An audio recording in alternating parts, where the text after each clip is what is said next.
Hi, it's my honor to introduce Shayla Salzman today. I'm Brian Farrell, professor, curator, and director, drummer, and who knows what else, right? Shayla has taken an explorer's trip to get to Harvard, from Georgia to California through Mexico, Oklahoma, living in a teepee, working in agro-ecosystems. She discovered, really this rich biological connection between plants and pollinators and pests and the like. And she ended up at Berkeley, first in Michael Altieri's lab working on parasitoids, then in Chelsea Speck's lab working on the phylogeny of Costus, these tropical monocots. Worked then on plants that ate bugs, right? So Venus's flytraps and the chitinase they have, and ended up being interested first in cycads, and originally I think on cycad butterflies, and then ended up settling in on what I'll call like the oldest continuous pollination system on the planet, and that's between the cycad weevils and their cycads. To use a term of art from the law, the chain of custody has been constant for 200 million years, even if the players have changed in species and genera and the like, but the continuous association. Now, Shayla really represents a remarkable diversity of interests, but especially of compassion and connection to people. She's worked with underserved communities in California, as well as here, served as a math tutor in a juvenile detention center, as well as a graduate instructor here in science policy at Harvard's Graduate School of Education, remarkably enough. I would say that she also takes Ed Wilson's formula for success to heart. She has 9 publications at the perfect ratio of 2 to 1, 2 research publications for every popular science publications. So let me just read to you a couple of those different publications to show you how remarkably broad these are. So let's see, the science publication, then I'll choose a first authored publication, which is Salzman et al., 2015, Spiraling into History, a molecular phylogeny and investigation of biogeographic origins and floral evolution for the genus Costus, published in Systematic Botany a couple of years ago. On the other hand, we have, let's see, a 2-authored paper in which she's the lead, 2009, Soil Contamination, a Farm Buyer's Primer, an article published in the Hobby Farms magazine online edition. So, that captures it all. She spans the world, really, in her interests, and has brought this great compassion and dedication to research to a wonderful system and here at Harvard. We're lucky to have you, Shayla.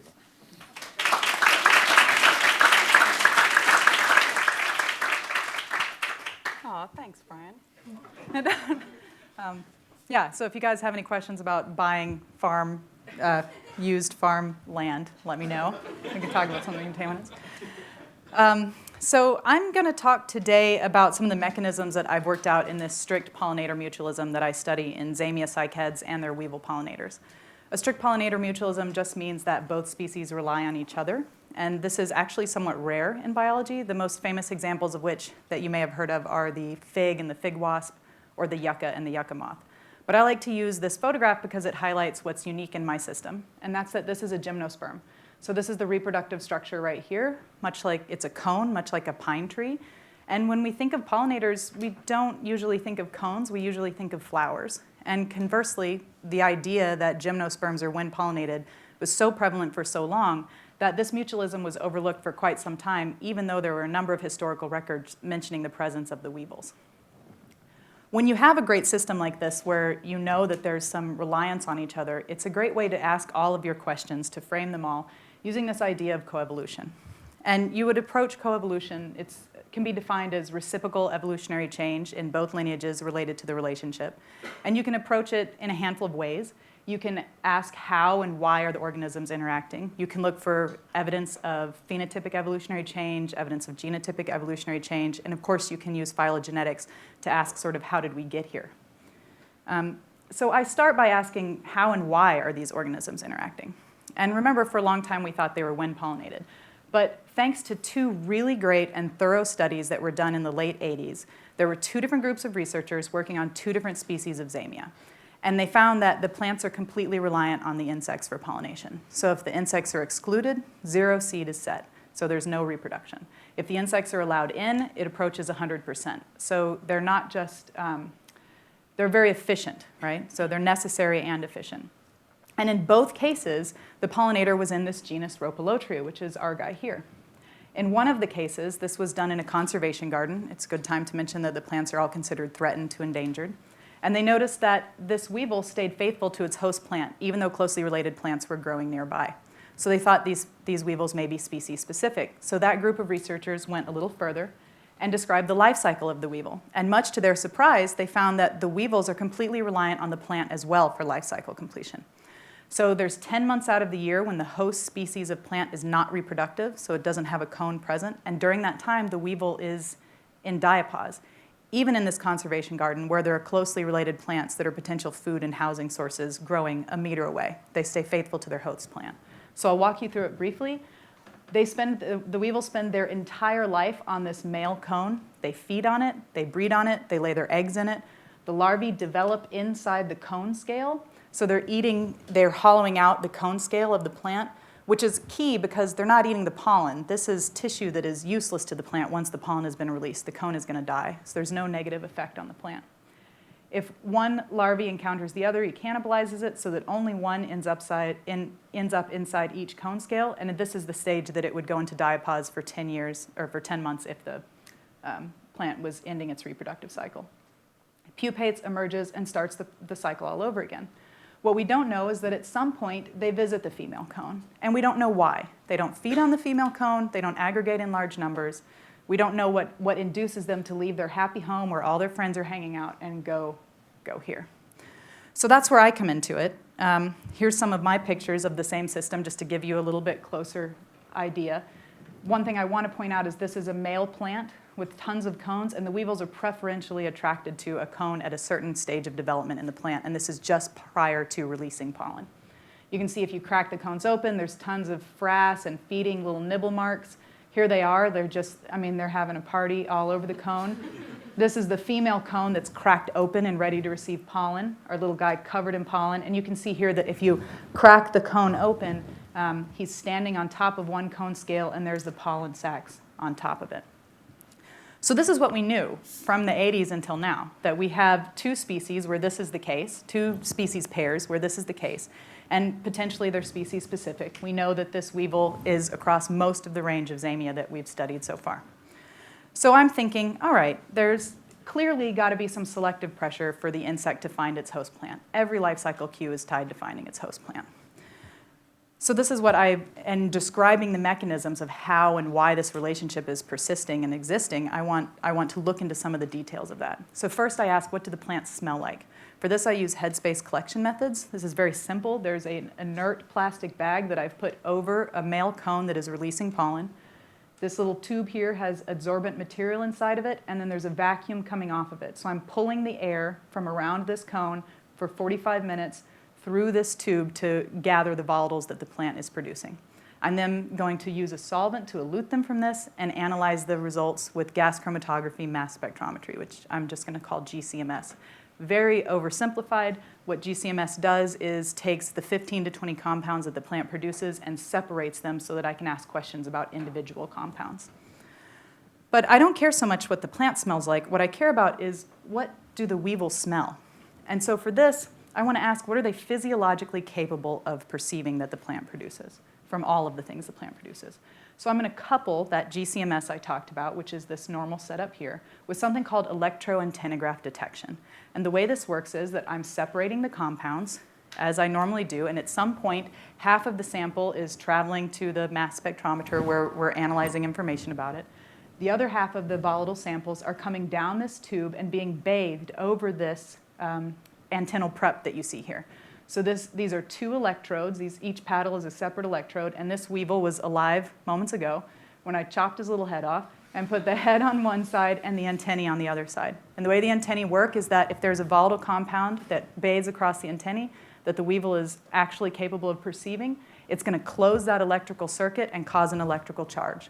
And because I am combining that with this mass spectrometry idea that we normally do, I can identify which of the compounds that the plant produces the weevil is capable of perceiving. So what does that data look like? What you can see here is the gas chromatogram of the plant across the top. And I'm going to talk about 2 species pairs because there's 2 I can study in Florida. And I'll just go into depth on the first one that names don't matter so much, so I'm just going to call them the red species pair. So this red plant, you can see each peak here is a different compound that the plant produces, right? Underneath is and they've been separated here. Underneath is the electrical charge that is on those paddles, and you can see this big peak here where the red arrow is the weevil responding to this peak here, this compound in the plant. We don't know what that compound is at this point. You can use various methods. You can use mass spec database libraries. You can use some mathematics and Covatt's index to get an idea of what this may be. But to be really sure, you have to have someone synthesize the compound, and you need to see if it behaves the same way in your methodology. But you also need to test that synthesized standard on your weevil antennal preps, which is what we did. So I've done multiple individuals, males and females, testing against the whole overall volatile profile and also against the standard that I ordered. And so I'm confident that in this red species pair, this red weevil responds to this compound that is called methyl salicylate. So I know that it is physiologically capable of perceiving that compound. That doesn't tell me what it does behaviorally, right? It could be a repellent, it could be an attractant, and in fact, methyl salicylate is commonly a repellent when you find it. So for that, I need to ask, what's the behavioral phenotype? And for this, I do something called pit test. What I'm going to do is in each one of these pits, I put a different concentration of methyl salicylate. So 1 nanogram per microliter, 10 nanograms per microliter, 100, and so on. And then I'm going to put 10 weevils in the top, cover the dishes, and put it in the dark so that light doesn't interfere at all. I come back after 30 minutes, and I see how many of my little guys have climbed down and are hanging out next to their compound. What that tells me is not just attraction, not just that they're attracted to that volatile compound and in that composition, but sort of staying power, if you will. Like, where do they want to be hanging out? And if we look at what the results of that looks like, I should say I do over and over and over again, you can see that with statistical significance, they're attracted to mid-level concentrations, not to low level, the control, and not to high. So that's interesting. It seems that there's this sort of like happy zone that they want to hang out, right? This is how much smell they like, and you get too much and meh, they're not that attracted. So I thought, like, okay, that's weird, and that's sort of opposite of what you would normally think, right? If a flower smells stronger, maybe the bee visits it more. So I wanted to know what the plants were doing. So I'm now taking concentrations every hour of volatile samples every hour of the plant to see what the plant is doing. This is a male plant. You've just got time of day across the bottom and percent composition of that compound, methyl salicylate. And you can see that it peaks at midday with a couple lower peaks in the morning and the evening. The female cone follows the exact same pattern with a peak at midday and a peak in the morning and evening. And if you look at them together, you see that they peak at the same time, but the male cone makes much, much more. And if you combine this with that behavior data that I just showed you, you can get this idea that there's this sort of zone of happiness that the weevils want to be in. And right as the male cone is peeking out of that and making too much of this volatile compound, the female cone is just dipping into it and making just enough and becoming attractive. So this actually fits with this idea of push-pull pollination that has been described in another cycad, a different genus, Macrozemia lucida, that's in Australia and is pollinated by thrips. And the way it works is that if you provide this perfect home for your pollinator in the male cone, you give him food, you give him, all his friends are there, you give him everything that he needs, you have to have something to push him out of the house, like teenagers, right? So you have to push them out. But at the same time, if you don't provide anything in the female cone, if you don't provide food, if you have nothing there and there's not even that many of his friends there, you have to somehow have a reason to pull them into the female cone to pollinate. So they're hanging out on the male cone in the morning. It's great. All their friends are there. It smells good. They're eating. They're having sex. They're making babies. At some point, it gets a little too stinky, and they're like, I got to get out of here. The female cone smells just right at that time. When they're pushed out of the male cone, every life cycle cue they have is tied to finding this plant. They don't want to be anywhere else. They want to be on this plant. So they're looking for something that fits that behavior, and that would be the female plant at that time. But they're there for a while. It doesn't even smell good anymore. None of their friends are there, and they travel back to the male cone. And I very sillily describe this as, if my husband wears a little bit of cologne, it's quite nice, but too much, and I don't want him near me. And we've all been next to that person on an elevator, and you just want to get off as fast as possible. And that's what we think is happening here. So that's my PSA for don't wear cologne. It's antisocial behavior. It really is. So this really gives us the idea that this plant-insect communication mechanism is important for both partners, right? It's important for the weevils to find their host plant because everything in their life is tied to it. And the plants are manipulating the necessity of the weevils to find their host plant in order to complete their life cycle and enact pollination. So that means that this is a great place to look deeper into this idea of asking if there's phenotypic change in this phenotype. So first I look at the weevils and I ask, do species respond to different volatiles? I mentioned there's 2 species pairs that I can test and that I need live weevils for this. So we know the red one makes this compound methyl salicylate. Well, what about the other guy that's present in Florida? I do the same thing. I collect the volatiles. I do the electron-tenograph detection. Turns out they respond to this compound, 1,3-octadine. Again, I confirmed it with the standard tested males and females. You may notice that this compound is just very structurally different from the other compound that we found. You may also notice that this plant does not even make that other compound that we found. And so I can also ask, does the red weevil, who responds to methyl salicylate, can he perceive the blue cone? So I tested the red weevil against the overall volatiles that the blue cone produced, as well as the one that we know to be important for the blue weevil, the 1,3-octadine, and he does not respond. This red weevil is physiologically incapable of smelling this blue plant, right? So I look back in the literature, and in the early 90s, Pelmer, who some of you may know, he's done a lot with some of these other strict pollination mutualisms, asked what are the volatiles being produced by these 2 different species? And they're the majority of the compounds being produced by these 2 species are the ones that I found that the weevils are responsive to. Also, 2 years ago, O'Brien and Tang published this first monograph looking at the weevils, and they talk about how there's very low morphological variation in the weevils at all. However, when you look at their antennal sensory pockets, there's quite a lot of diversity. And this is the area of the antennae that would have the little hairs that would be responsible for perceiving some of these volatiles. So these two things tell me that I'm kind of on the right track, that this communication, this plant-insect communication, seems to be important for both groups, and that I may, as I continue to delve into this, find more evidence of the phenotypic evolution in this area. But so yes, the weevils respond to different volatiles, and I want to ask, do closely related plants produce different volatiles? For this, I use the Caribbean clade, because it's monophyletic. We know there's some working phylogenies. I know this one is monophyletic. It's based on the group. And it also includes our native plant, which is the red cone pair that I've been talking about. And so I do the same thing. I collect their volatiles. I use GCMS. And I ask, are they different? And it turns out that they are. If you look at them in principal component analysis, this is just a way of taking multivariate data and sort of putting it in 2 dimensions and asking what are the important axes of variation to describe the data. You can see that they separate by species. So their species are different in their overall volatile profile. But if you recall the electron-tenograph work that I did, it's not overall how the plant smells. It's one compound that seems to be important for the weevil, and they can't even perceive the others. They don't even care. So I wanted to ask, are they different in presence-absence? And I just have a way to visualize that, that they are different in presence-absence. This is just, each column is a different compound that a plant produces. And colored box just means it's present, and intensity of color means it makes more and more of it, right? That these species make more and more of it.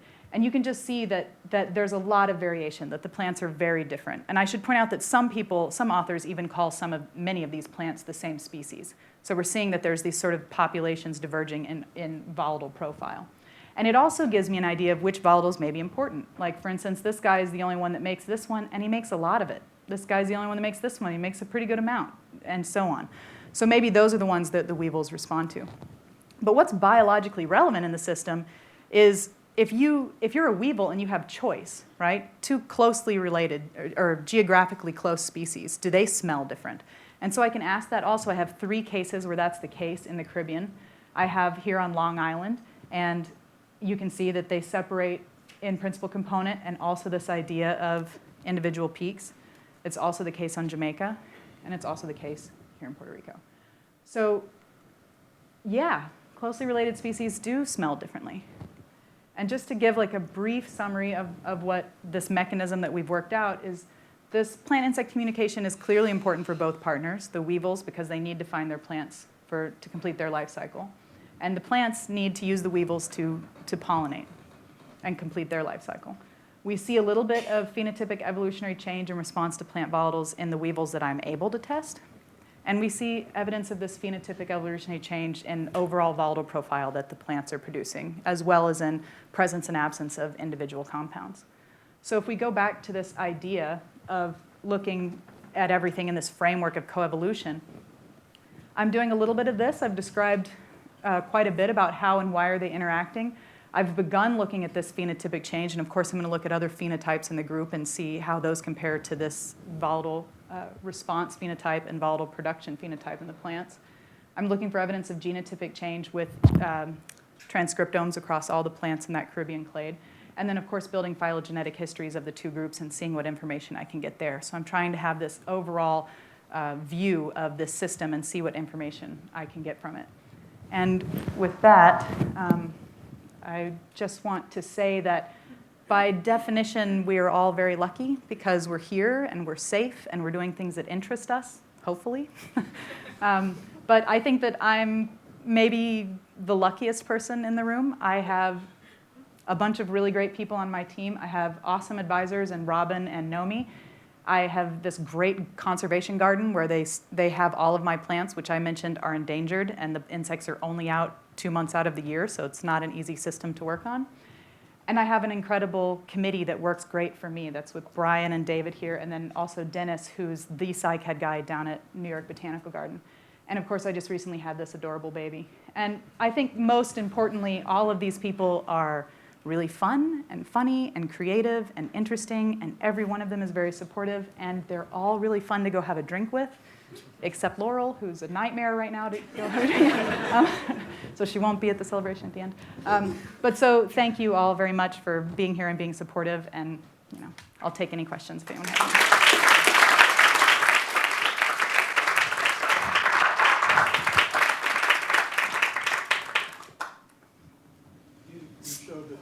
Male and female cones are attractive at different times of the day. So have you sat there and watched the insects go from one to the other? Right. So that has been done in those original papers. Oh, sorry. I should get back to it. So that has been done in those original papers where they just, like as a note, mention that around 2 p.m. there seems to be a lot of movement and the weevils are flying between. This last year, and I was huge pregnant doing this, so I had a lot of help from the Pierce lab, I took a bunch of videos asking that question, and that data just hasn't been analyzed yet. So I did 2 things. I took first just individual male cones with weevils in them and asked how, I just videoed it all day to see at what times are they attracted to the cone and which times are they not. I did the same with female cones. And then I also had a female cone and a male cone to see if I could track them moving it. And then I wanted to ask, could I sort of induce that myself? So if I have just the male cone, and I've got this video of when they're hanging out next to it and when they're not, can I induce that behavior in a shortened time period by externally adding the concentration of that methyl salicylate? So if I add more and more of it, are they now repelled? And I apologize, I just don't have that data yet. It's a whole MATLAB thing that's over my head of trying to figure out how to analyze that. And Mark Cornwall, who's in Nomi's lab with us, is helping me do that. So I don't have that just yet. Any other? Thank you so much. It was great. So you see this very specific partnership between the pollinator and the species of cone here, and I was wondering what you would expect to see kind of before evolution got to this specificity, and if you see any potential attributes of that in some of the other cones that you've seen. Like, is there a system that's not quite yet to this specific reciprocal state? Yeah. So I should point out that we know that in the 2 species that are present in Florida, that those weevils stay faithful to their host plant. We don't exactly know what's happening in nature, and it's very difficult to ask that because the plants are only coning 2 months out of the year. We don't know when that is, and just because they coned last year, they may not cone this year. So it's difficult to ask that question out in nature, and that's some of the stuff we'll get at with the phylogenetics, is asking that, looking at the relationships as they evolve over time, but then also asking, what do we see in the volatiles of the plants? So you had situations in the Caribbean where you have at least 2 different species present. What is the maximum species diversity of cycads in one place, right? You mean, Yeah, no, if you go to a hectare of land, Oh. is it only 2 species, or can you find places where you've got 3 or 4? right, especially in Central and South America, you also have different genera of cycads that are present. And we still believe that they're species specific. I don't know how many you find at one time in one place. I also don't know what constitutes sort of one place from a weevil's perspective. How far can they fly? I don't know. I mean, they're described as being excellent flyers, but I don't know what that means. So, yeah. You didn't mention their babies. The The baby weevils, what are they doing? the little tiny the larvae, Yeah. they're eating inside the female cone or the male cone, sorry, and emerging there, so they hang out in the Inside the male. yeah in the male cone. They never go to the female Yeah, cone. that's interesting. They would bother to go to the female. Yeah, well, I don't know. So we think that we have to kind of fake them out to get them to go to the female cone. Yeah, interesting. Yep. Thank you so much, Shayla. Thanks.